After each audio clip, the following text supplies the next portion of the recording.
नमस्कार दोस्तों, बाबा साहब पीसीजी न्यूज में मैं जितेंद्र लखेरा हमारे सभी दर्शकों का एक बार फिर से स्वागत करता हूं और स्वागत करता हूं खास शख्सियत हमारे बीच में Yaduvanshi Group of Education chairman Rao Bahadur Singh ji, पूर्व विधायक नांगल चौधरी जी हमारे बीच में मौजूद हैं।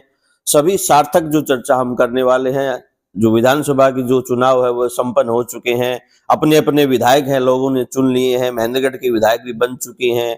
इनका एजुकेशन लाइफस्टाइल कैसा है, राव बहादुर सिंह से भी हम जो सार्थक चर्चा है महेंद्रगढ़ के विकास के बारे में बातचीत करेंगे। सर, पीसीजी न्यूज पे आपका स्वागत है। पहले तो लखेरा साहब, मैं आपका बहुत स्वागत करता हूं, धन्यवाद करता हूं कि आज सुबह सुबह आकर के आपने चाहे एजुकेशन की बात करें और चाहे राजनीतिक की बात करें, आप आए, आपका बहुत बहुत धन्यवाद जी। और जिस बात को लेकर के आप मेरे बीच में आए जी। वैसे आज से नहीं, 1995 से लेकर के आज तक जी।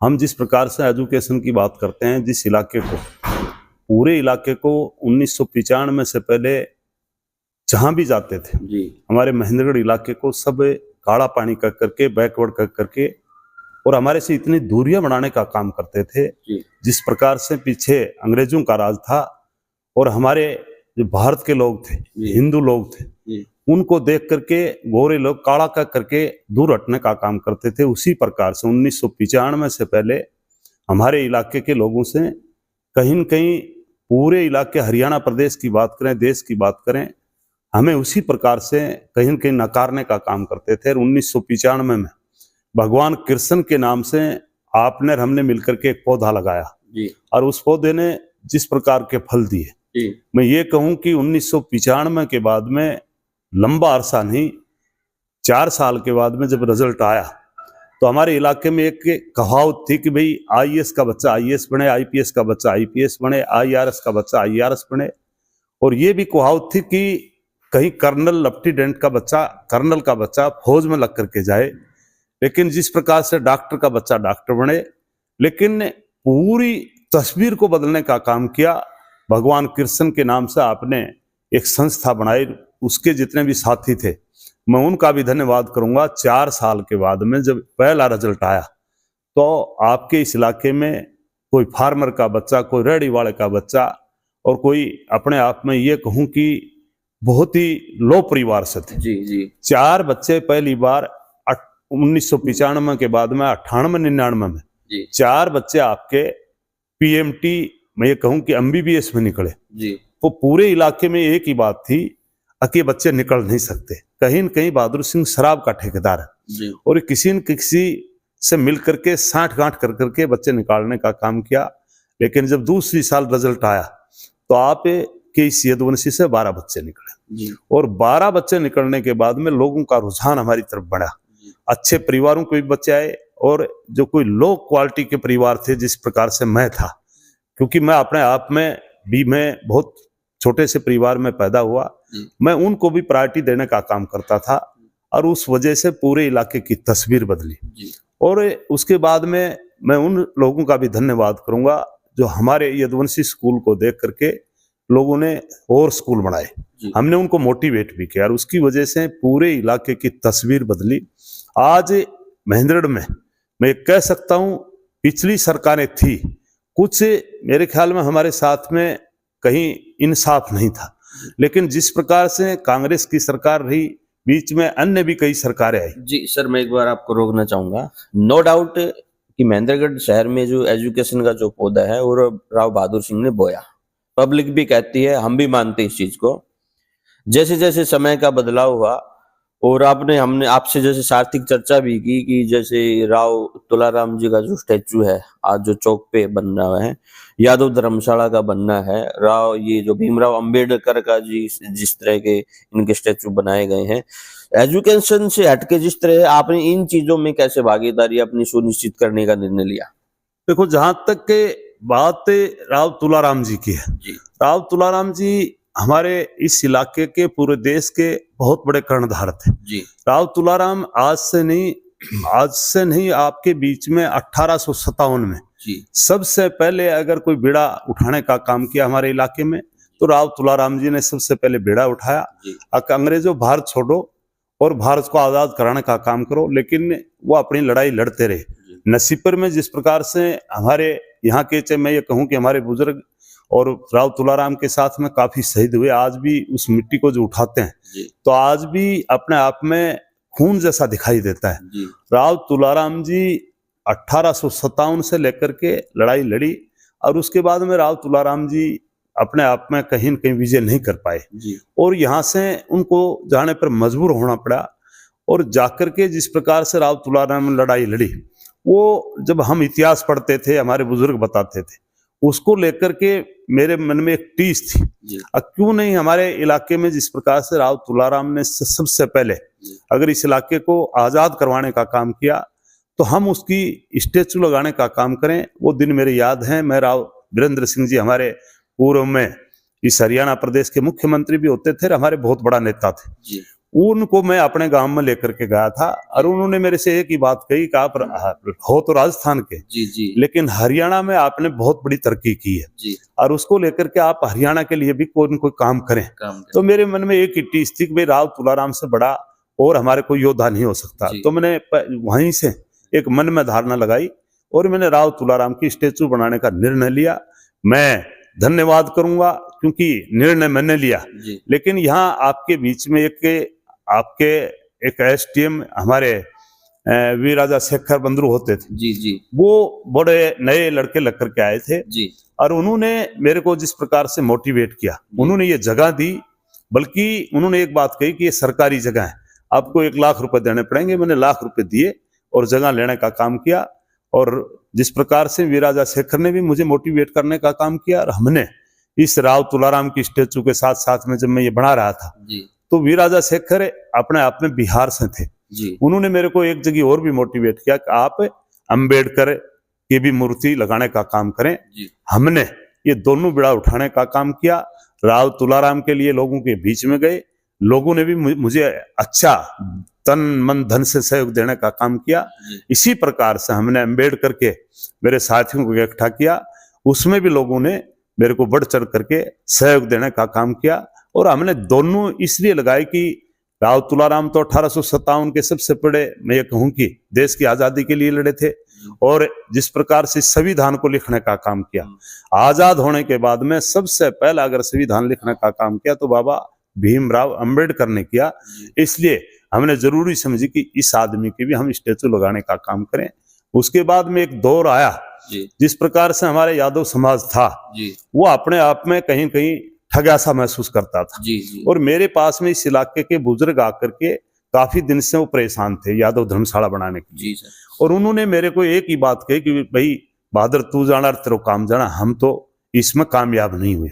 उन्होंने मेरे को प्रधान बनाने की कोशिश की, लेकिन मैंने कहा मैं कार्यकारी प्रधान रहूंगा और मैंने वो बीड़ा, मैं क्योंकि ज्यादा पढ़ा लिखा तो था नहीं और पढ़ा लिखा आदमी हो तो शायद कानून कानून को समझता, वो शायद इतना बड़ा रिस्क नहीं लेता, लेकिन जब मेरे को उन्होंने बढ़ाया तो मैंने तुरंत ही एक फैसला लिया और जाकर के इस यादव धर्मशाला की जो जगह पड़ी है, मैं कानूनी तौर पर नहीं चला, जबरदस्ती मैंने जाकर के इस पर कब्जा कर करके 4 दीवारी करने का काम किया।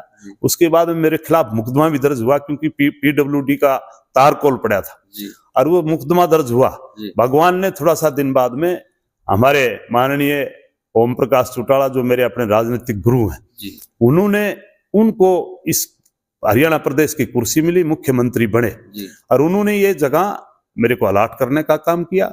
अलाट करने के बाद में हमने अपने परिवार के लोगों को, जो हमारी बिरादरी के लोग थे, उनको ये सारा तामझाम देख करके, और वो कहीं 51 रुपए इकट्ठे करते थे, तो हमारी बिरादरी में जिस प्रकार का एजुकेशन का एक उठाव आया और उसके बाद में हमारे यहाँ 800 सीसी मारुति गाड़ियां आती थी, 1 लाख रुपए की आती थी। जब मैं आप शादियों की जिक्र कर रहे हैं, शादियों की, उनमें जब मैं जाता था तो मैं एक ही बात करता था, तन्ने 1 लाख की गाड़ी ली है तो मेरे को यादव धर्मशाला के लिए 51,000 रुपए जरूर देगा। तो लोगों ने बड़ा बढ़ चढ़ करके इतने पैसे दिए, उसकी वजह से आज आपके बीच में मैं ये कहूं कि यादव धर्मशाला हमने बढ़ाई। उसके बाद में इस हर समाज ने मोटिवेट होकर के आज मेहंदड़ का 36 बिरादरी के लोगों ने कोई न कोई धर्म के नाम से हमने यादव धर्मशाला बनाई। अंबेडकर के नाम से भी यहाँ धर्मशाला भवन है, हर बिरादरी ने चाहिए आज अग्रवाल समाज की बात करें, चाहे हमारे पंडितों की बात करें, हर आदमी ने यादव धर्मशाला को देख करके बढ़ाने का काम किया। ये भी मेरे को बड़ी खुशी मिलती है। जी सर, आजकल जो चर्चाएं चल रही हैं कि उस टाइम पे आपके जमाने में, आज से 30-35 साल पहले की बात थी, आप हमें बता रहे हो, लेकिन आज जो है कि आवाज आ रही कि बिना पर्ची बिना खर्ची के बच्चे नौकरी लग रहे हैं, ऐसा पब्लिक की आवाज आ रही है और बीजेपी सरकार में ऐसा हो भी रहा है। अभी बगैर दहेज की जो है वो चर्चाएं चल रही हैं कि जो बच्चा बगैर खर्ची बगैर पर्ची की नौकरी लग रहा है वो दहेज नहीं लेगा। तो राव बहादुर सिंह जी हैं, इस मुहिम में किस तरह का मोटिवेट करेंगे युवाओं को? मेरी जहां तक के मैं आपको पहले भी बता रहा था कि जिस प्रकार से हमारे पूरे इलाके में, जी क्योंकि सरकारें पहले भी थी, जी बच्चे हमारे लगते थे, जी लेकिन जिस प्रकार से पक्षपात या पर्ची या खर्ची लेकर के लगते थे, जी मैं वैसे तो मोदी जी का धन्यवाद करूंगा कि पिछले 10 साल से जिस प्रकार से मोदी जी देश के प्रधानमंत्री बने, जी बीजेपी की सरकार बनी, और उसके बाद में तुरंत हरियाणा प्रदेश में बदलाव आया, और 14 के बाद में हरियाणा प्रदेश में भी बीजेपी की सरकार बनी। और ये सरकार बनने के बाद में जी मैं पूरी तरह से इस बात को नकार नहीं सकता, जी क्योंकि हमारे इलाके में आज मैं कह सकता हूं जितनी हमने मेहनत की, जी पिछली 20 साल से हमें उसका फायदा नहीं मिला, लेकिन 10 साल से, चाहे मैं सेंट्रल गवर्नमेंट की बात करूं चाहे स्टेट गवर्नमेंट की बात करूं, दोनों में आज जब कोई बच्चे लगते हैं, हरियाणा प्रदेश में अगर कोई बच्चा लगता है, क्योंकि महेंद्रगढ़ के हमारे साथियों ने जितनी स्कूल खोल ली और यहाँ के पेरेंट्स ने महंगी फीस देख करके, जी हमें ये नहीं कहता कि हमने कोई बच्चों को फ्री में पढ़ाने का काम किया था, जी। लेकिन उन्होंने फीस दी और हमने भी यहाँ 5-5, 6-6 लाख रुपए के लेक्चरर ला करके उनको एजुकेशन प्लेटफॉर्म। एजुकेशन देने का काम किया। आज जब कोई सेंट्रल गवर्नमेंट की बात आती है, चाहे यूपीएससी की बात करें, चाहे जी आज एनडीए की बात करें, चाहे नीट की बात करें, और चाहे सीपीटी की, आज सीए की बात करें, जी हर जगह, चाहे कलेक्ट में आज जज की बात करें, उसको लेकर के मुझे इतनी संतुष्टि मिलती इस सरकार से, बिना खर्ची बिना पर्ची के। आज सेंट्रल गवर्नमेंट की यूपीएससी की बात करते हैं तो हमारे को हरियाणा प्रदेश में अगर उनको जोड़ा जाए तो 33% बच्चे मेरे जिले महेंद्रगढ़ के लगते हैं। इसी प्रकार से आज नीट की बात करते हो तो उसमें तो मैं ये कहूंगा कि शायद हमने 43% बच्चे नीट में डॉक्टर बनाने का काम किया है। इसी प्रकार से एनडीए में कभी हम सपना में ले लेते थे, हमारा सिपाही लगता था, और आज हमारे इस इलाके में मैं ये कहूं कि 200-250 बच्चे, हमने तकरीबन 250 बच्चे सभी ने मिलकर के, मेरी तरफ से तो 71 बच्चे लगे हैं, लेकिन सभी ने मिलकर के 250 बच्चे आज लेफ्टिनेंट देने का काम किया है। तो इसको लेकर के मैं कह सकता हूं कि ये सरकार अच्छी है, और लोगों ने जो अब निर्णय लिया है, मैं कहता हूं कि मैं उनके बात पर फूल चढ़ाना चाहता हूं।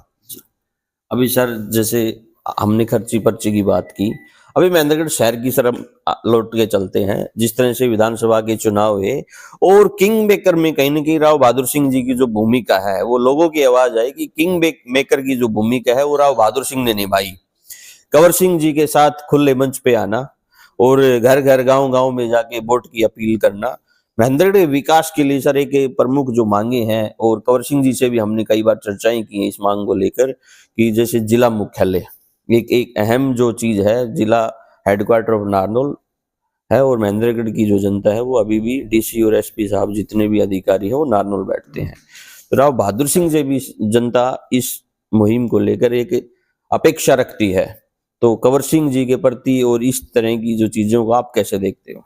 जहां तक के हमारे जिले की बात है, जी मैं इस पक्ष में हूं, क्योंकि सबसे पहले अगर जिला महेंद्रगढ़ के नाम से बना था, जी चाहे डिस्ट्रिक्ट हेडक्वार्टर नारनौल में चले गए, जी लेकिन आज डिमांड इस बात की है, जी क्योंकि पहले महेंद्रगढ़ जिला सबसे पहले बना था। जी सर। चाहे दादरी की बात करें, चाहे रेवाड़ी की बात करें, और चाहे गुड़गांव की बात करें, सबसे पहले एक जिला महेंद्रगढ़ होता था। जी और उसको लेकर के आज मैं ये कहूं कि पहले 7 जिले थे, अब 22 जिले बनाने का काम किया, बल्कि अभी 2 और बनाए, 24 जिले बनाने का काम किया।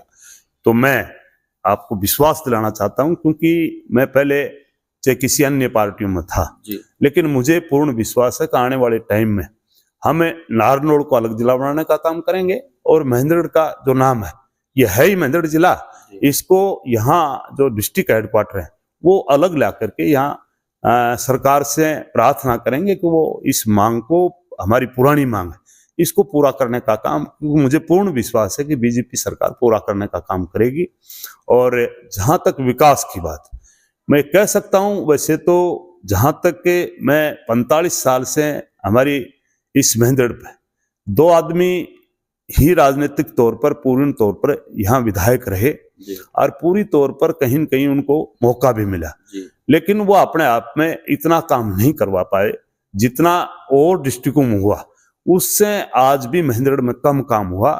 लेकिन मैं इस बात का भी उनका भी धन्यवाद करूंगा, चाहे रामविलास जी हो चाहे रावधान सिंह जी हो, उन्होंने भी अपने टाइम में, क्योंकि मैं उनको भुला नहीं सकता, क्योंकि चाहे आज पानी की बात करते हैं वो रामविलास जी की देन थी। पहला डैम उन्होंने देवास में बनाने का काम किया और बहुत पुरानी मांग थी हमारे डाइट की, जहाँ जिसको जेबीटी बोलते हैं, वो भी रामविलास जी इस इलाके में सबसे पहले जेबीटी लेने का काम किया। इसी प्रकार से रावधान सिंह, मैं उनकी भी बात को भुला नहीं सकता, उन्होंने भी अपने तौर पर कम किया लेकिन काम किया। चाहे यूनिवर्सिटी की बात करते हैं, वो उनके टाइम पर उन्होंने भी बनाने का काम किया। और आज IIMT जो अपने खुराना की बात, मैं समझता हूं कि आने वाले टाइम में इस 5 साल में पूर्ण तौर पर हमने जो विधायक बनाया है वो बहुत भला आदमी है, अच्छा व्यक्ति है। और 30 साल से जिस प्रकार से उसने काम किया पार्टी के लिए, लोगों के बीच में रहे, मैं एक लोगों का धन्यवाद करूंगा कि अब की बार जो फैसला लिया वो बहुत ही सराहनीय फैसला लिया। एक नॉर्मल परिवार के एक व्यक्ति को बना करके अपने आप में पूरे देश में प्रदेश में एक संदेश देने का काम किया। आने वाले टाइम में आज कंवर सिंह बना है, कल कोई और भी जिस प्रकार से हमने एजुकेशन देकर के अधिकारी बनाने का काम किया, इसी प्रकार से आने वाले टाइम में और भी बच्चे राजनीतिक में आकर के इस इलाके का सुधार करने का काम करेंगे। मुझे पूर्ण विश्वास है कि इस महेंद्रगढ़ का अब की बार नक्शा बदलेगा और तस्वीर बदलेगी और महेंद्रगढ़ के लिए हमारा कंवर सिंह विधायक काम करेगा। और जहां तक के हमारे नायब सिंह सैनी मुख्यमंत्री की बात करता हूं, मुझे पूर्ण विश्वास है जिस प्रकार से पिछले 6 महीने से इनको बागडोर मिली और पूरा इलाका, मैं ये कहता हूं कि इस चुनाव से पहले भी लोगों से जब हम बात करते थे तो एक ही बात करते थे कि नायब सिंह सैनी नहीं, ये भी चौधरी बंसी लाल जैसा विकास पुरुष है, और वो साबित भी करके दिखाया। देखो पहली उन्होंने एक बात कही थी कि मैं जब शपथ लूंगा, जब मेरी 25,000 नौकरियां मैंने पीछे इंटरव्यू लिया था वो घोषणा नहीं कर दूंगा। तो मैं नायब सिंह सैनी जी का मैं कोटि कोटि उनका धन्यवाद करता हूं कि आप सीएम की कुर्सी की शपथ लेने से पहले उन्होंने ये घोषणा करके साबित कर दिया। आज किसी गांव से हमारे इलाके में मैं ये कहूं कि मैं अपने इलाके में महेंद्रगढ़ जिले में 2400-2500 बच्चों को नौकरी मिली, किसी गांव से 10 को मिली, किसी को 15 को मिली। गांव में खुशी होगी। और मैं एक और खुशी की बात बताना चाहता हूं, अगर कोई बच्चा रह भी गया तो एक बात कहता है, कोई खर्ची नहीं, कोई पर्ची नहीं, कोई सिफारिश नहीं। मुझे इस बात की संतुष्टि है कि पहले धोड़ा कपड़ा वालों के नेताओं के बच्चे लगते थे, उनके रिश्तेदारों के बच्चे लगते थे। अब की बार से बेशक मैं रह गया, लेकिन मैं उस आदमी को देख करके मुझे खुशी है जो अपने आप में बेचारा रेड़ी लगाता था और कहीं न कहीं जाकर के मजदूरी करने का काम करता, उसका बच्चा लगा। मुझे संतुष्टि है कि आने वाले टाइम में मेरे नौजवान साथियों की इस बात की संतुष्टि कि हमें भी नौकरी मिलेगी, न्याय मिलेगी और न्याय मिलेगी। जी सर, एक अंतिम सवाल रहेगा हमारा, वीडियो को हम ज्यादा लंबा नहीं करेंगे। राव बहादुर सिंह जी बीजेपी में है, आने वाले समय में क्या राव बहादुर सिंह जी बीजेपी में बैटिंग करेंगे? देखो, जहां तक के मैं बीजेपी में हूं और बीजेपी में रहूंगा, क्योंकि इनके कामों से संतुष्ट हूं। मुझे बैटिंग करना ना करना वो पार्टी का काम है, लेकिन जहां तक मैं पार्टी से मैं उम्मीद करूंगा, क्योंकि हमारे इलाके ने इस अहीरवाल ने जितनी सीटें दी उसमें, चाहे अहीरवाल में, चाहे भिवानी की बात करें, चाहे दादरी की बात करें, चाहे रेवाड़ी महेंद्रगढ़ की बात करें, चाहे गुड़गांव की बात करें, मेरी उनसे एक ही प्रार्थना है पार्टी के लोगों से कि हमारे इलाके को जिस प्रकार से इलाके ने बीजेपी को सम्मान दिया, उसी प्रकार से मैं अपने बारे में नहीं कहूंगा, लेकिन मैं चाहता हूं कि राज्यसभा की सीट अभी हमारी बीजेपी पार्टी के पास में 2 खाली है, तो किसी भी साथी को, योग्य साथी को ये सम्मान देने का काम जरूर करें। मेरी उनसे हाथ जोड़ करके प्रार्थना। जी, राव बहादुर सिंह जी थी, हमने लगभग जो है सार्थक चर्चाएं की। चाहे एजुकेशन की बात हो, मेंढड़ के विकास के बारे में बात हो, बिना पर्ची बिना खर्च की बात हो, या इनके जरूरत समाज के द्वारा जितने भी इनके द्वारा किए गए कार्यों के बारे में लगभग हमने जो हर चीज को टच करने की कोशिश की। बाकी इस तरह की खबरों के लिए आप चैनल को सब्सक्राइब करें। बाबा साहब पीसीजी न्यूज को इतना प्यार देने के लिए दिल की गहराई से धन्यवाद। जय हिंद, जय भारत, जय हरियाणा।